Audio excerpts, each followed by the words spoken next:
بسم اللہ الرحمن الرحیم۔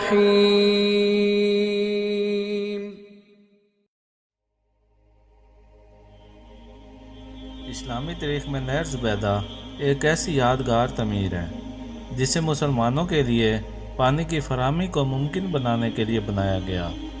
یہ نہر خلافت عباسیہ کے دور میں حضرت زبیدہ کے حکم پر تعمیر کی گئی تھی، جو کہ عباسی خلیفہ ہارون الرشید کی اہلیہ تھیں۔ اس منصوبے کی بنیاد انسانیت کی خدمت، حاجیوں کی مشکلات کو حل کرنے اور اسلامی ریاست کے عروج کو ظاہر کرنے پر رکھی گئی تھی۔ نہر زبیدہ کی تعمیر کی وجہ۔ نہر زبیدہ کی تعمیر کا آغاز اس وقت ہوا جب مکہ مکرمہ اور حرمین شریفین میں حاجیوں کو پانی کی قلت کا سامنا کرنا پڑا۔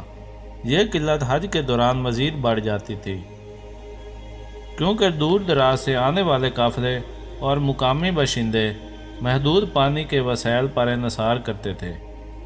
حاجیوں کے لیے یہ صورتحال نہایت مشکل اور اذیت ناک تھی، کیونکہ پانی نہ صرف پینے کے لیے بلکہ وضو اور دیگر عبادات کے لیے بھی ضروری تھا۔ حضرت زبیدہ نے اس مسئلے کو گہرائی سے محسوس کیا اور اس مسئلے کو حل کرنے کے لیے ایک وسیع منصوبہ تیار کیا۔ ان کی بصیرت اور عزم کی وجہ سے یہ تاریخی نہر وجود میں آئی، جو حاجیوں کے لیے نہایت اہم ثابت ہوئی۔ حضرت زبیدہ کی خدمات۔ حضرت زبیدہ خلافت عباسیہ کی ایک اہم شخصیت تھیں، جنہیں ان کی انسان دوستی، دین سے محبت اور عوام کی خدمت کے جذبے کی وجہ سے یاد کیا جاتا ہے۔ انہوں نے مکہ مکرمہ تک پانی پہنچانے کا فیصلہ کیا اور اس منصوبے کے لیے ذاتی دولت کو خرچ کرنے سے بھی دریغ نہیں کیا۔ کہا جاتا ہے کہ حضرت زبیدہ نے اس وقت کے بہترین ماہرین تعمیرات اور انجینئرز کو نہر کی منصوبہ بندی کے لیے بلایا۔ ان کی ہدایت پر نہر کی کھدائی کی گئی، جو کئی میلوں پر محیط تھی اور سخت صحرائی زمینوں سے گزر کر حاجیوں تک پانی پہنچاتی تھی۔ نہر زبیدہ کی تعمیر کی تفصیلات۔ نہر زبیدہ کے منصوبے میں مختلف چیلنجز شامل تھے، جنہیں عباسی ماہرین نے مہارت کے ساتھ حل کیا۔ نمبر 1، راستے کا انتخاب۔ نہر کا راستہ انتہائی پیچیدہ اور دشوار گزار تھا۔ حضرت زبیدہ نے ماہرین کو حکم دیا کہ نہر کی تعمیر اس طرح کی جائے کہ پانی ہر ممکن جگہ پہنچ سکے۔ نمبر 2، تکنیکی مسائل۔ صحرائی علاقے میں پانی کی فراہمی کے لیے زیر زمین سرنگوں، تالابوں اور کنووں کا نظام بنایا گیا۔ یہ نظام قدرتی چشموں اور پانی کے ذخائر کو نہر کے ساتھ جوڑتا تھا۔ نمبر 3، وسائل کی فراہمی۔ کہا جاتا ہے کہ جب انجینئرز نے حضرت زبیدہ کو اخراجات کے بارے میں بتایا تو انہوں نے کہا، پیسوں کی پرواہ نہ کریں، یہ نہر ہر حال میں مکمل ہونی چاہیے۔ نمبر 4، کارکنوں کی محنت۔ نہر کی تعمیر میں ہزاروں کارکنوں نے حصہ لیا، جو دن رات اس عظیم منصوبے کی تکمیل میں مصروف رہے۔ نہر زبیدہ کی اہمیت۔ نہر زبیدہ نہ صرف عباسی دور کی ایک یادگار تعمیر ہے، بلکہ یہ اسلامی تاریخ کے اس سنہری دور کی نمائندگی کرتی ہے جب عوام کی فلاح و بہبود کو ریاست کی اولین ترجیح سمجھا جاتا تھا۔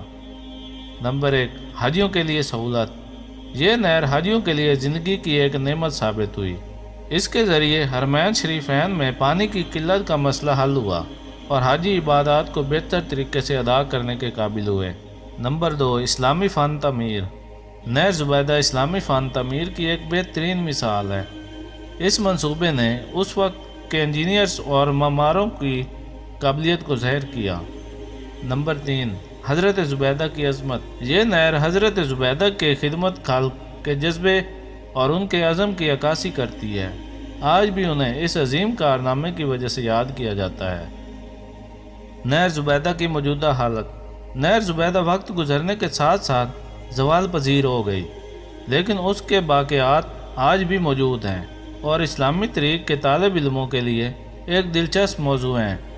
سعودی حکومت نے اس نہر کے کچھ حصوں کو بحال کیا ہے تاکہ آنے والی نسلوں کو اس عظیم منصوبے کی اہمیت کا اندازہ ہو سکے۔